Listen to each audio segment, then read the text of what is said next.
My sister shaved my head to humiliate me in court. She went pale when my fiancé walked in and took the judge's seat. The whole room froze. Hi, my name's Kaylin, and I didn't expect to survive this, let alone tell it. My sister held me down in a courtroom bathroom and shaved my head, said it was for order, for control. But truthfully, it was just to break me before I ever stepped onto that stand.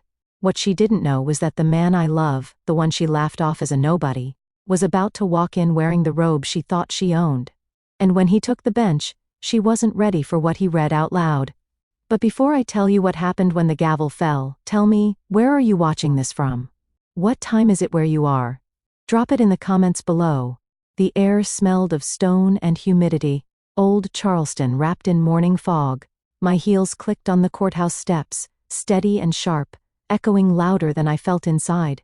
I tightened my grip on the leather portfolio in my hand, the same one I carried into my dissertation defense years ago. That morning, I had felt prepared. Today? Not so much. This wasn't supposed to be about me. I was just here to observe, maybe support. At least, that's what I told myself. Inside, the marble floor shimmered under the sterile lights. The security guard barely looked up as I passed through, but others did. Eyes followed me with that look. The one that said, "Why is she here?" It was never direct, just small darts of glances from people I used to call family. I spotted them across the atrium. My mother's posture was stiff, arms crossed like she was bracing for impact. And Celine, my older sister, sitting effortlessly elegant in her ivory blazer, legs crossed, smirking like she already won something I didn't know I was competing for. I kept walking.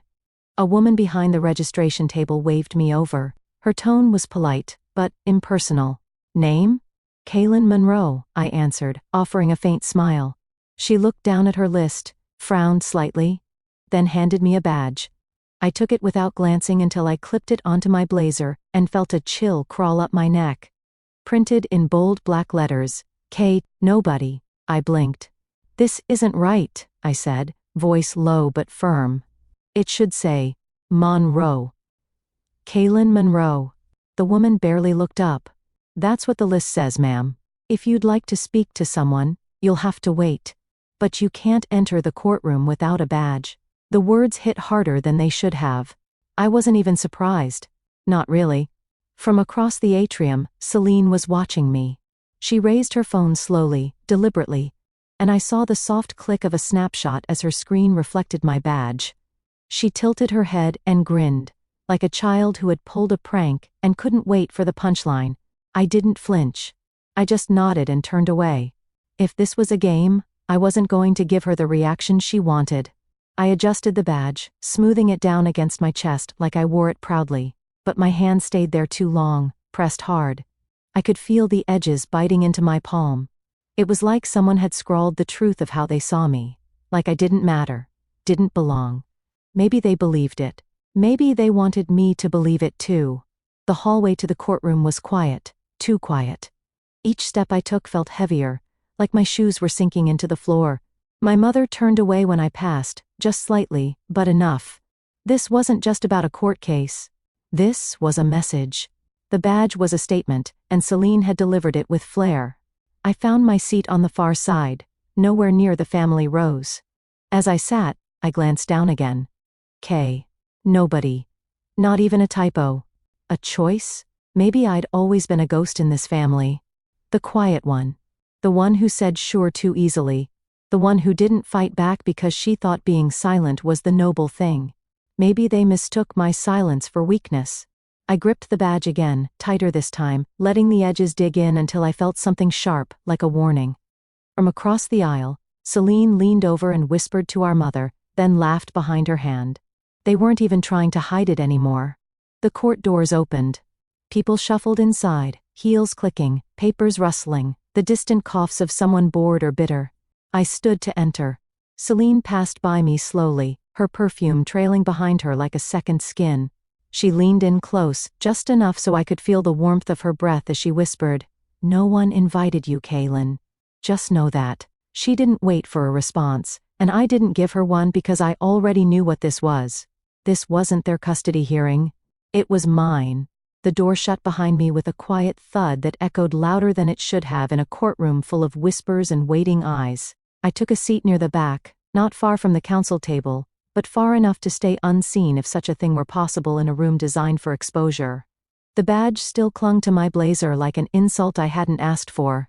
I sat up straight, crossed my legs, and tried to disappear into the fabric of the chair. The judge hadn't arrived yet. I wasn't on the docket. Not officially. I was only here to support a distant cousin's custody hearing, or at least, that's what I had been told. That's the story Celine gave me anyway. Now, I wasn't so sure there ever was a cousin. The courtroom lights dimmed slightly as Celine's attorney stood, smoothing the front of his suit with theatrical precision. His voice was calm, but heavy with performative authority. Your Honor, we'd like to begin our statement with a brief presentation, just to provide some necessary context about the environment surrounding this case. Context. That word hit me wrong. I blinked as the screen on the far wall lit up. A projector buzzed softly. A PowerPoint interface blinked to life, and there it was. My face, huge, blown up tenfold. My shoulders hunched, my expression mid-blink caught off guard, and below my face, the badge. Clear as daylight. K. Nobody. Gasps fluttered across the room like a wave breaking on a shore. A few people shifted in their seats. One juror raised their eyebrows. Another whispered to someone next to them. Celine's attorney gestured with one hand, smooth as a salesman. This image was taken just this morning. We thought it was important to show how certain individuals have inserted themselves into this proceeding, uninvited, unscheduled, and potentially unstable. Unstable? I gripped the bench so hard my nails pressed into the polished wood. I didn't move, didn't blink. The lights made the sweat gather along my collarbone. I forced my jaw not to clench. I wasn't going to let them have that. The lawyer tapped the clicker again, bringing up a second slide, metadata, and timestamps. But something was off. The time code said the photo had been taken at 7:16 a.m., before court even opened, before I arrived. That's not possible. I had parked at 752. I remembered because I had looked at the time while checking the court map. I had even taken a photo of the courthouse myself, time-stamped. My throat went dry. My mind clicked into place like gears grinding against one another. They'd faked it. Celine, or someone in her circle, had altered the timestamp metadata. She wasn't just humiliating me, she was framing me. A whisper from the judge broke the silence. Was Miss Monroe even on the witness list? The attorney's lips curled into something too smug to be accidental. No, Your Honor. She appeared of her own volition, walked in with that badge on, sat herself down, and well, he let his voice trail off like it pained him to say the rest. You can't teach people boundaries. I turned my eyes towards Celine. She didn't look at me. She didn't need to. She knew I'd look. She simply straightened her skirt and watched the screen like she was proud of it. I'd seen this tactic before, years ago, 16 years old to be exact. Our parents had thrown a dual birthday party for us every year since we were children. But that year, Celine had forgotten to include my name on the invitation. The entire class had shown up thinking it was her party alone, and she never corrected them. That night, I'd sat on the swing set in the backyard eating cake alone, pretending I was okay with it, pretending it didn't sting to be erased. This moment, this courtroom, that same sting magnified in public. But this time, I wasn't 16, and I wasn't going to disappear. I closed my eyes for a beat, not to cry, to regroup. The courtroom murmured around me, but I was scanning, assessing. Then I noticed him. In the far back corner, a man sat quietly, arms folded, no notes, no laptop. His suit was worn but neat. His eyes weren't on the attorney. They were on Celine. Not blinking, not smiling. Watching her like someone who had seen a mask fall before. He didn't look like press. He didn't whisper to anyone. He just observed. And something about the way he leaned in when Celine spoke, it was like he was waiting. Not for the story, but for the moment she'd slip. He didn't take notes. He just watched Celine, like he already knew what she was. Before I could piece together who the man in the back was, a soft rustling broke the tension. A clerk moved toward the judge with a sealed envelope.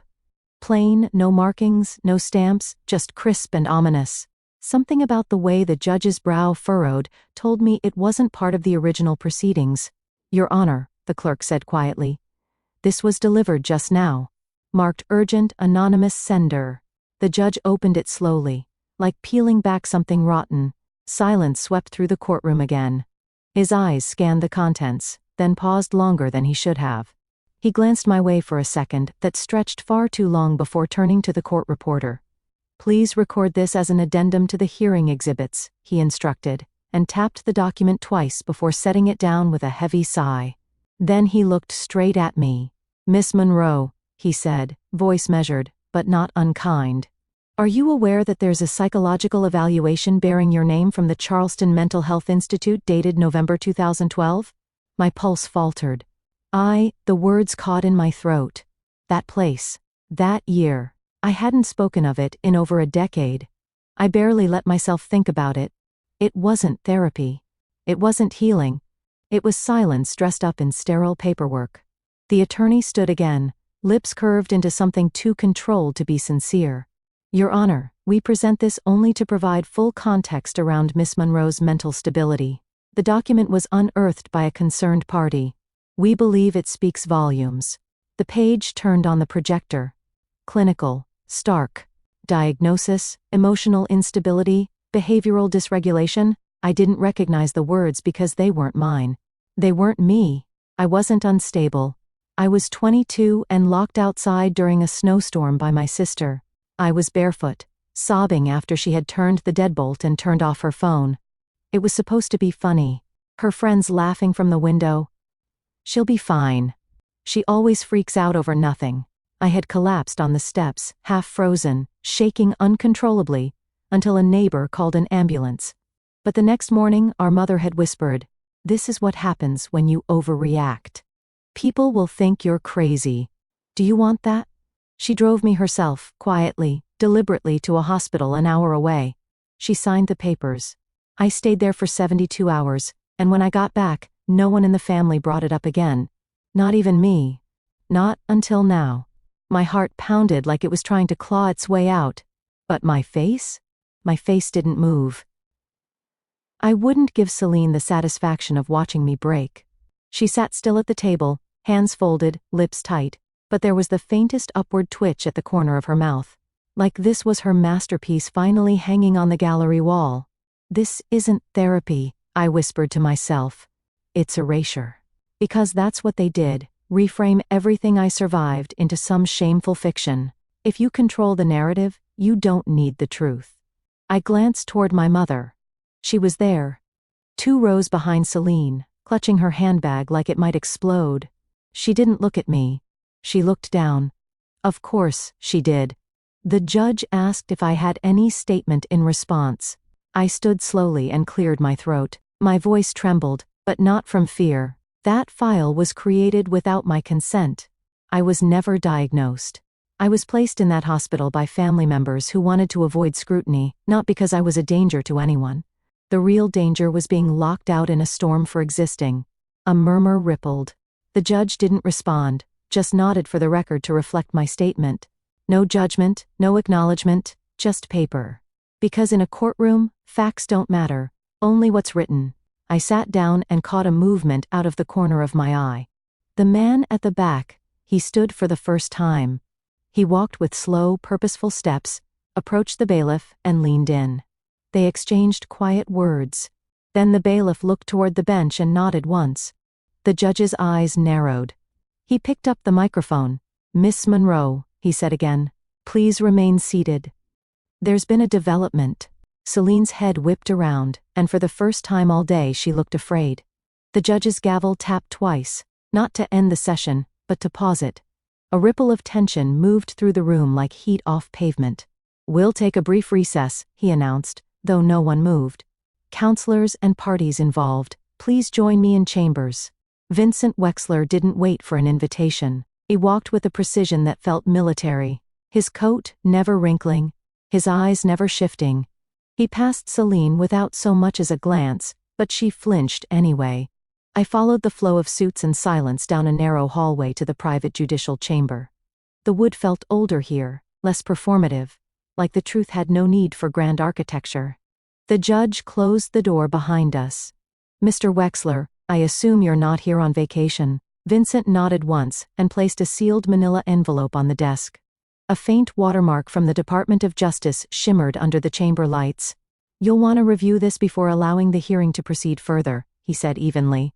"It pertains directly to the misuse of sealed federal records, namely Exhibit 14 Billions, which was submitted to malign Miss Caitlin Monroe's credibility." Celine opened her mouth, probably to object, but the judge raised a hand.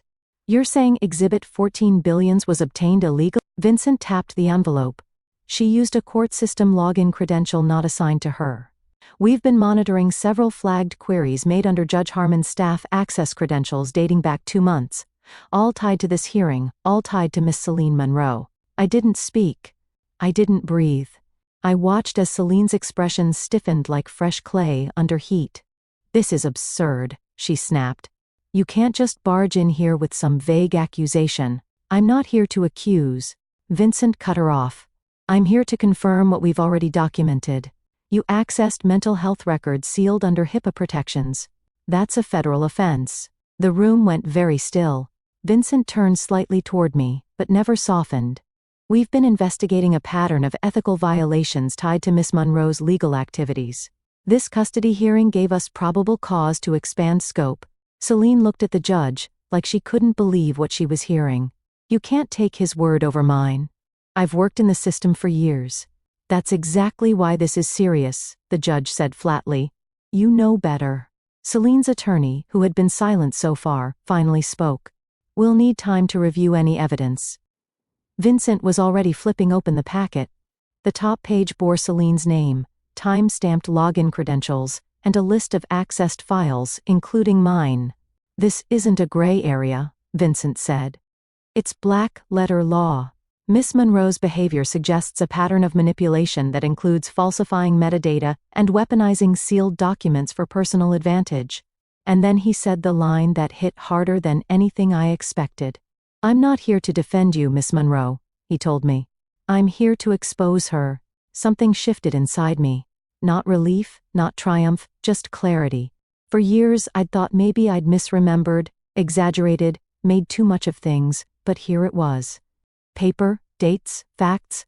Still, Celine wasn't done. She turned toward me slowly, her tone quiet but slicing. "You think I'm scared of you? I built this courtroom. You're just a footnote I let stick around too long." My hands clenched, but not with fear. I stepped closer, voice low but steady. "Then it's time to tear it down." The hallway felt colder when I stepped out of chambers, like the temperature had dropped 10 degrees just for me.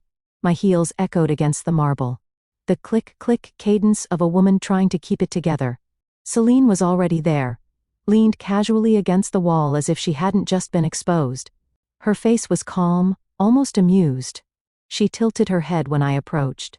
"Cute little show back there," she said, her voice low and syrupy, "but you should know. It only takes one signature to have you held for a 72-hour mental health evaluation. You sure you want to keep pushing?" Her words landed soft, but stung sharp. Around us, courthouse staff moved with deliberate ignorance. No one made eye contact. No one intervened. That was the thing about power. It didn't have to be loud. It could whisper in hallways, dressed in a navy pantsuit and a smirk. I opened my mouth, but no words came. Not yet. My chest was tight, breath shallow. Celine smiled wider. "Didn't think so," she said, brushing past like she'd won again. I didn't know where my feet were taking me until I found myself on the stone steps outside. The sun was out now, harsh and too bright, like it hadn't gotten the memo that everything inside me had gone dim. I sat down on a bench under a bare tree, just enough shade to hide in, not enough to comfort. A few pigeons scuffled around the edge of the sidewalk. I didn't look at them. I just stared at my hands, still shaking. A memory surfaced, uninvited. I was 22. There'd been a snowstorm, unexpected and brutal. I was locked out of our shared apartment because Celine forgot I was supposed to be home that weekend. I pounded on the door for 30 minutes before a neighbor let me in. That night, I had my first full-blown panic attack. Our mother told me I was being dramatic. A week later, I was in therapy. Not to get better, to be quiet. "Celine doesn't lie," my mother had said. "She just remembers things better than you." I pulled out my phone, thumb hovering over Langston's contact. I typed, "Maybe it's not worth it." Then I stared at the blinking cursor for too long. "You okay, ma'am?" I looked up. A young woman stood a few feet away, holding out a water bottle. Her courthouse badge read, Naira. Her brown eyes were cautious, kind. "I saw what happened," she said. "That woman, your sister, she treats people like tissue paper. Uses them, tosses them." I accepted the bottle. "You work for her?" "Interned, not anymore." A pause. Then she added, "You didn't let her win yet, so don't." The words hit harder than they should have. I'd said something like that once, years ago, to a freshman at college whose roommate trashed her art project out of jealousy. I didn't even remember the girl's name, but I remembered her tears, and how she smiled when I told her not to give away her victory just because someone louder said she'd lost. I stood up. My body still felt unsteady, but something inside me had locked back into place. Naira watched me. "Whatever you're about to do, make it hurt," she said. Her tone half joking, half hopeful. I nodded. "It won't just hurt. It'll echo." I walked to the far end of the courtyard and dialed Langston. He picked up on the first ring. "Talk to me." "I'm ready to file the motion," I said. "Use the full clause. Whistleblower status. No redactions." There was a pause. Then the familiar grit of his voice returned. "It's about time, Monroe," he said, and the phone went silent. By the time I stepped back into the courtroom, the air had shifted. The chatter was gone. The judge's assistant stood by the double doors, instructing reporters and visitors to leave. Closed session. Only legal counsel, essential staff, and involved parties would remain. Langston gave me a subtle nod as I took my seat. His calm steadied me until the opposing attorney stood up and requested permission to call an expert witness in defense of character context. That phrase alone sent warning bells through my chest. The judge adjusted his glasses. "Proceed." The doors opened again. A tall, lean man with a goatee and cold, polished demeanor walked in. "Dr. Adrian Wolfe," the clerk announced. My stomach turned. The name wasn't unfamiliar. Years ago, during the fallout of my second year at Harvard, he'd been mentioned once, briefly, by my department head, but I had never been his patient, never even spoken to him. Dr. Wolfe took the stand with a practiced ease. "I'm a clinical psychiatrist with 22 years of experience," he began. "During the Harvard International Fellowship cycle, I was consulted regarding a fellow named Kaylin Monroe. Concerns of erratic behavior, emotional dysregulation, and institutional defiance." A ripple of murmurs. I froze. I couldn't breathe. I heard someone, Langston maybe, say, "Objection." But it was drowned out in the sudden noise. The judge rapped his gavel once. "Let him finish. Then you may rebut." Celine sat in the front row, hands folded neatly in her lap, gaze locked on me like she was watching a performance she'd already seen the ending to. Dr. Wolfe continued, "Though no inpatient treatment was formally mandated, I advise temporary leave from duties. It's my professional opinion that Miss Monroe's profile reflected patterns of paranoia and displacement." My pulse pounded in my ears. I wanted to stand, to scream, but I did neither. I waited. I needed to wait. Langston slid a manila envelope across the table. Inside, a scanned letter bearing the signature of Professor Lila Marks, the fellowship director. I unfolded the sheet with shaky fingers. It read, "To whom it may concern, Kaylin Monroe remained in active standing during all fellowship duties. She was never placed under evaluation, nor did she meet with any psychiatric staff. Any statement to the contrary is inaccurate and not reflected in institutional records." The judge asked if I had anything to submit. I stood. "Your Honor, I respectfully request permission to present sealed records from my academic file, including internal grievances and personal statements on the record, and I'd like to be the one who reads them." There was a pause, a long one. The judge looked at me for a beat, then nodded once. I opened the folder. My hands were cold. I had memorized every word over the years, but this was the first time I'd ever said them aloud. I, Kaylin Monroe, filed a confidential harassment complaint against 3 peer fellows on March 17, 2014. No action was taken. Flip. On May 9, 2014, I was treated for a stress-induced ulcer following months of work sabotage. I was told I was overreacting. Flip. Emails between Professor Marks and the grant committee indicate concern about interpersonal targeting. with Kaylin as the documented target. I kept going. The courtroom was silent. No coughs, no rustling paper, just my voice and the truth. Celine didn't interrupt. She didn't flinch. When I reached the final page, I paused. I was told, "You always make things harder than they need to be." That wasn't a diagnosis. That was a warning. I folded the record closed with trembling fingers and looked straight into Celine's eyes. Outside the courtroom, the early fall breeze rustled through the live oaks lining Broad Street. I stood at the base of the courthouse steps, taking in the stillness before the storm. My breath fogged faintly in the cool morning air, the silence around me oddly soothing. I hadn't slept much in the past week, not since the hearing adjourned, not since I read those words aloud.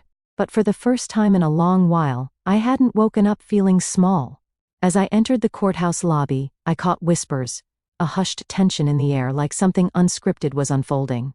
Two clerks near the security desk were murmuring, just barely audible. "Did you hear who's presiding today?"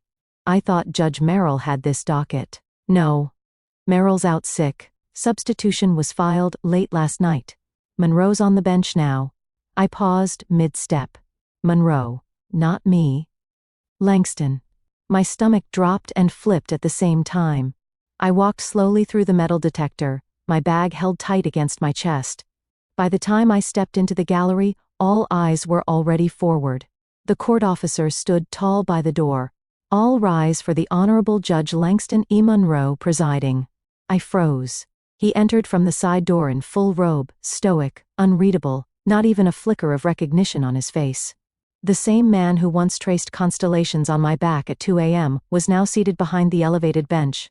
Wooden gavel in hand, judicial calm masking the fire I knew burned beneath. Celine, seated 2 rows up with her attorney, let out a short, incredulous laugh. "You have got to be kidding me." Her lawyer tugged at her sleeve. Quiet. She ignored him. "This is a joke, right? Her fiancé gets to decide the case now? What's next? Jury made up of bridesmaids?" Langston lifted his head slightly. "Miss Monroe, please be advised. I filed my judicial recusal from all familial affiliations effective 3 weeks ago. My assignment today is strictly procedural and was confirmed through the clerk's office." He tapped the file in front of him. "Now, shall we proceed?" Celine shrank back, lips pursed tight. Her voice didn't carry that same confidence anymore. Langston turned to the courtroom assistant. "Please enter into Record Exhibit 7C. Full audit disclosure of Monroe Family Trust and associated nonprofit activities." The screen came alive behind him. Lines of figures, names of vendors, timestamps, wire transfers. I'd seen the paperwork, yes, but hearing it read aloud by someone with the power to act on it made my skin tingle. Langston's voice was even, but every word was a scalpel. According to this report, $480,000 was funneled from the Monroe Women's Education Fund through shell vendors. Shellhart Consulting, Red Tree Digital, and Astor Foundation, all traced back to Miss Celine Monroe's personal accounts. Celine opened her mouth to speak, but no sound came. Her lawyer pressed a hand to his brow. Langston continued, tone firm. "These transfers occurred during fiscal years when the trust was inactive, meaning Kaylin Monroe's portion was frozen, but used as silent collateral in private debt clearance." I sat still. I didn't interrupt. I didn't smile. I didn't need to. This was not vengeance. This was verification. Langston looked down at the bench, then back to the parties. "The court finds substantial cause to pursue a civil breach inquiry under Fiduciary Violation Code 38.4b. Effective immediately, this matter is referred to the Department of Justice for investigation." Celine flinched. I watched her eyes dart left, then right, searching for an exit that wasn't there. Langston didn't look at me once, not even after the ruling. He stood, nodded toward the clerk, and exited the bench as cleanly as he had entered. Only then did I stand too, but not to follow him. I turned toward the back of the courtroom and caught my reflection in the tall glass panel near the door. Same dark suit, same posture, but something was different. My face didn't look small anymore. I didn't look like someone waiting to be picked or protected or proven. I looked like someone who finally belonged, and not because I fought louder. I didn't win because I yelled. I won because I waited, I proved, and I refused to disappear. The courtroom was beginning to empty. Shoes clicked against the old marble floors, papers shuffled into briefcases, and distant chatter hummed like an engine winding down. I had just reached the tall oak doors, fingers grazing the cold brass handle, when I heard it. "Your Honor, we request an emergency injunction." The words sliced through the room like glass on stone. I turned. Celine's attorney was on his feet, waving a legal motion in the air like a flag of desperation. "This entire session is compromised. Conflict of interest. The presiding judge is the romantic partner of the petitioner. We believe bias has tainted every ruling." Celine's eyes were wide, not frightened, but electric. She was smiling again. The same smile she wore when she cornered me in the hallway last week. The same one she wore the day she forged my name on that grant.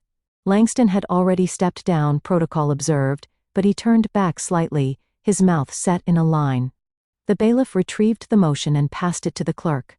Within moments, it landed in the hands of Judge Margaret Evelyn Rhodes, retired, but pulled in for emergency review. "Judge Rhodes has taken emergency oversight," the clerk announced. "Please remain seated." I did not speak. Not yet. Celine, now almost giddy, leaned into her attorney's shoulder and whispered something. His chest puffed. He must have thought they'd backed me into a corner. I reached into my bag. The same leather portfolio I'd carried since the first hearing. The same one my father gave me when I graduated. I hadn't opened it publicly. Until now. I walked back toward the bench, heels deliberate, pulse steady. I handed the sealed envelope to the clerk who passed it along. "Your Honor," I said calmly, "that document contains an affidavit notarized 2 months before my father passed away. I asked that it be entered into the sealed record." Judge Rhodes adjusted her glasses. "Do you understand what this means, Miss Monroe? Once I open this, we proceed under sworn admission. There's no taking it back." "I understand," I said. And I did. The judge broke the wax seal. Her brows lifted ever so slightly as she began reading. She paused once, then twice, and then read aloud. "I, Franklin J. Monroe, being of sound mind and clear intent, do hereby declare that the initial concept, funding, and operational proposal for the Monroe Women's Education Fund were the sole creation of Kalina Monroe. I insisted her sister Celine be presented as the face of the foundation, only to protect the family's image and to secure traditional donor confidence. I deeply regret this decision." The courtroom didn't erupt. It imploded silently. The words continued. "Signed, dated, witnessed, notarized. I took from Kaylin what she built. I let Celine pretend. I told myself it was for the greater good, but I know now it was cowardice." Celine shot up. "This is fake." He would have never. Judge Rhodes held up a palm. "Sit down, Miss Monroe." Celine's mouth opened, then closed. Her voice for the first time had nowhere to go. Judge Rhodes continued. "The motion to suspend proceedings on the basis of conflict is denied. The document provided is valid. Furthermore, based on this affidavit and accompanying financial disclosures, this court rules that Miss Celine Monroe shall be removed from all founding and operational documents of the Monroe Women's Education Fund effective immediately." She looked up. Voice firm. "You may have had the spotlight, Miss Celine, but the light was never yours." Celine sat slowly. Her attorney pressed his fingers to his temple, already sensing the appeals process forming like storm clouds. The clerk walked toward me with a fresh copy of the revised Articles of Incorporation. My name, alone, now sat at the top. Founder. I took the paper with steady hands and said nothing. There was nothing to say that the truth hadn't already spoken louder. The sun was beginning to dip outside the courtroom windows, casting long amber light across the benches. It touched Celine's face. But for once, she wasn't basking in it. She looked smaller now, not ruined, but exposed. And me? I didn't feel like a winner. I felt like a woman who'd been walking with stones in her pockets for years, and finally set them down. Truth, it turns out, isn't a firework. It's a weight. One that settles so deeply no one can lift it for you.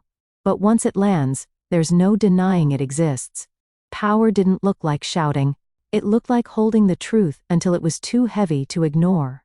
3 weeks passed. The courthouse had faded into memory. Not gone, but quieter now, like thunder after a storm.